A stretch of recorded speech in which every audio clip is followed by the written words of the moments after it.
ሰላም ውድና የተከበራችሁ የክሬዝ ፋም ቻሌንጅ ቤተሰቦች፣ ዛሬ ስለ ሁሉም ሰው ጉዳይ እንነጋገራለን። ስለ ፍቅር። ግን የትኛው ፍቅር? ፊልም ላይ የምናየው ወይስ ዛሬ ወጣቱ ዘንድ ያለው ጥቅም ካለ ወድሃለሁ የሚለው ፍቅር? ብዙዎቻችን ፍቅርን እንደ ስኳር ነው የምናየው። ሲጥመን እንይዘዋለን፣ ሲመረን እንተፋዋለን። ነገር ግን መጽሐፍ ቅዱስ የሚነግረን ፍቅር ከዚህ ፈጽሞ የተለየ ነው። ዛሬ በዚህ ቪዲዮ ሕይወታችሁና ግንኙነታችሁ የሚቀይር 4 እውነተኛ ፍቅር መለኪያዎች ከመጽሐፍ ቅዱስ ውስጥ እናያለን። በተለይ 4ኛው ነጥብ ለብዙዎቻችን መፍትሄ ነው። ፍቅር ውሳኔ እንጂ ስሜት አይደለም። ብዙ ሰዎች ስሜቴ ጠፋ፣ ፍቅሬማ በቃ ይላሉ።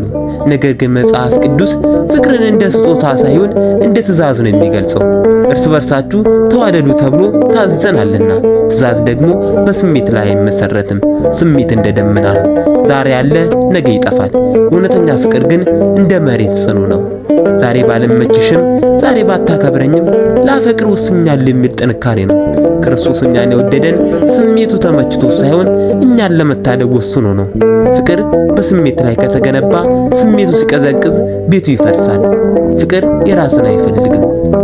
በአንደኛ ቆሮንቶስ ምዕራፍ 13 ላይ የምናገኘው ታላቅ ምስጢር ፍቅር የራሱን አይፈልግም የሚል ነው። ዛሬ ግን ፍቅራችሁን ሁሉ እኔ ምን ይጠቅመኛል በሚል የተሞላ ነው። ካስደሰተኝ ወደዋለሁ፣ ካከበረችኝ አፈቅራታለሁ። ይህ ፍቅር ሳይሆን የራስን ፍላጎት በሌላ ሰው መሙላት ነው። እውነተኛ ፍቅር ግን ለሱ ምን ላድርግ ብሎ ይጠይቃል። የሌላውን ሰው ደስታ ከራስን ደስታ በላይ ስታስቀድም ያኔ ማፍቀር ጀምርሃል ማለት ነው። ፍቅር በትዕግስት ይጀምራል። ፍቅር ታጋሽ ነው። ዛሬ ወጣቱ ጋር የጠፋው ትልቁ ነገር ትዕግስት ነው። በትንሽ ንግግር እንቆራረጣለን፣ በትንሽ ስህተት ብሎክ እንደራረጋለን። ነገር ግን በትክክል የምታፈቅር ከሆነ የዛን ሰው ድካም ለመሸከም ትታገሳለህ። በፍቅር እርስ በርሳችሁ በትዕግስት ታገሱ። ኤፌሶን ምዕራፍ 4 ከቁጥር 2። ትዕግስት የሌለው ፍቅር ገና ሳይበቅል የሚደርቅ ተክል ነው። ያፈቀርከው ሰው ፍጹም አይደለም፣ አንተም ፍጹም አይደለም። ስለዚህ በመካከላችሁ ትዕግስት እንደ ድልድይ ሊኖር ይገባል። ትልቁ መለኪያ መስዋዕትነት። መጽሐፍ ቅዱስ ስለ ፍቅር ሲናገር ከመስዋዕትነት ውጪ አይገልጸውም። በእርሱ የሚያምን ሁሉ የዘላለም ሕይወት እንዲኖረው እንጂ እንዳይጠፋ እግዚአብሔር አንድያ ልጁ እስኪሰጥ ድረስ ዓለሙን እንዲወደዋልና። ዮሐንስ ወንጌል ምዕራፍ 3 ከቁጥር 16። ፍቅር መስጠት ነው።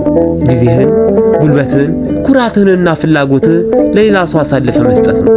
ዛሬ ግንኙነታችሁ ውስጥ ችግር ካለ እኔ ምን ጎደለኝ ብላችሁ ሳይሆን እኔ ምን ሰጠው ብላችሁ ጠይቁ። ይቅርታ መስጠት፣ ጊዜን መስጠትና ክብርን መስጠት፣ እነዚህ የፍቅር ነዳጆች ናቸው። ውድ የክሬዝ ፋም ቻሌንጅ ቤተሰቦች፣ ፍቅርን ከሰው ሳይሆን ከእግዚአብሔር ተማሩ። እግዚአብሔር ፍቅር ነውና። ዛሬ የምታፈቅሩት ሰው ከመጽሐፍ ቅዱስ አንጻር መዝኑት። ይህ ቪዲዮ ለሚያፈቅሩ ጓደኞቻችሁ ሼር አድርጉላቸው። ስለ እውነተኛ ፍቅር ያላችሁን ሐሳብ በኮሜንት አጋሩ። ቪዲዮውን ከወደዳችሁ ላይክ ማድረጋችሁ አትርሱ። በሚቀጥለው ቪዲዮ እስክንገናኝ ድረስ ቸር ቆዩ። ወስብሐት ለእግዚአብሔር።